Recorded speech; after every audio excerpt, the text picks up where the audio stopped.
Oui, bah, ouais, je te remercie beaucoup, Bernard, parce que c'est une leçon qui m'a beaucoup touchée aussi.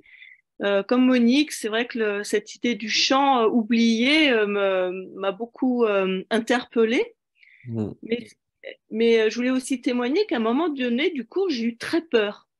Quand tu disais que le bonheur n'était pas possible sur Terre, quoi. Enfin, Oui.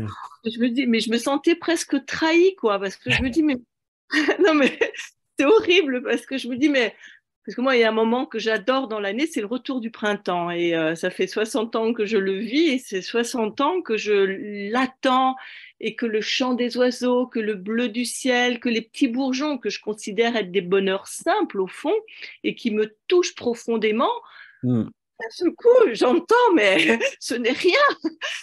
Et ça, ça m'a. Tu vois, j'étais pris de panique pratiquement parce que je me dis, mais alors, c'est quoi le bonheur? C'est quoi? Je ne savais Ah, plus, quoi, tu vois? d'accord.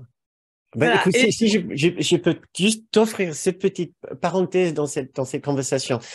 Ken nous disait, Ken était un grand amateur de la nature, grand amateur de la musique classique. À un moment, on lui a dit, mais Ken, tu dois aussi admettre que la musique classique est une illusion.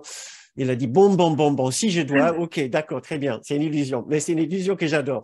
Donc, la nature aussi, il disait qu'il y a des choses ici qui nous transportent au-delà de la forme elle-même. Et pour moi, la nature fait ça aussi. J'adore le printemps, j'adore toutes les saisons, mais je trouve quelque chose dans la nature qui m'aide à m'élever au-dessus de ce monde en même temps. Oui. Et il disait que les plaisirs, les beautés de ce monde ont la capacité de faire ça pour nous. Donc, il n'y a rien de mal à apprécier la nature, au contraire, il n'y a rien de mal à apprécier même une relation. Il parle, il y a un moment aussi de la statue David de Michel-Ange. Je ne sais pas où il est, je crois que c'est à Rome. Il a dit que vous vous mettez devant cette statue et vous ne pouvez pas ressentir, vous ne pouvez pas vous empêcher de ressentir, d'être transporté de quelque chose au-delà de l'humain.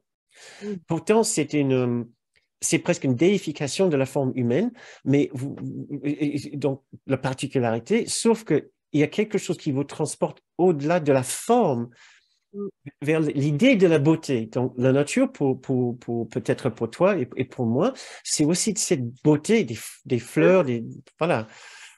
C'est un peu ça. Donc, tu es entièrement autorisé à avoir une belle relation Heureusement, particulière avec la nature.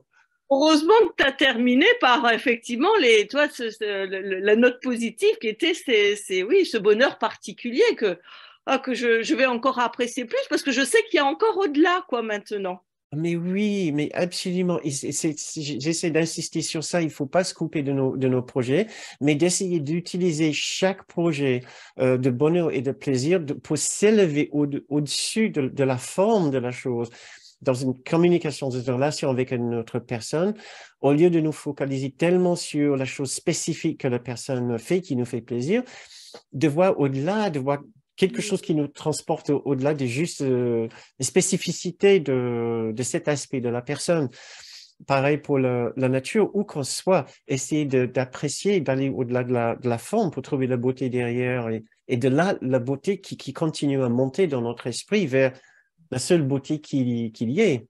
Mais oui, donc la porte je ne veux pas fermer de porte, je veux juste recadrer les choses pour que nous servions de tout pour nous élever au lieu de rester sur Terre. Ça, ça aide un peu? Ah oui, énorme, énorme. D'accord. Ah ouais, ouais. Ouh, Ouf, j'ai quand même eu un moment de ouf, panique. ouf. D'accord, j'ai sauvé les meubles. Très bien. Merci Sandrine. Merci beaucoup, Bernard.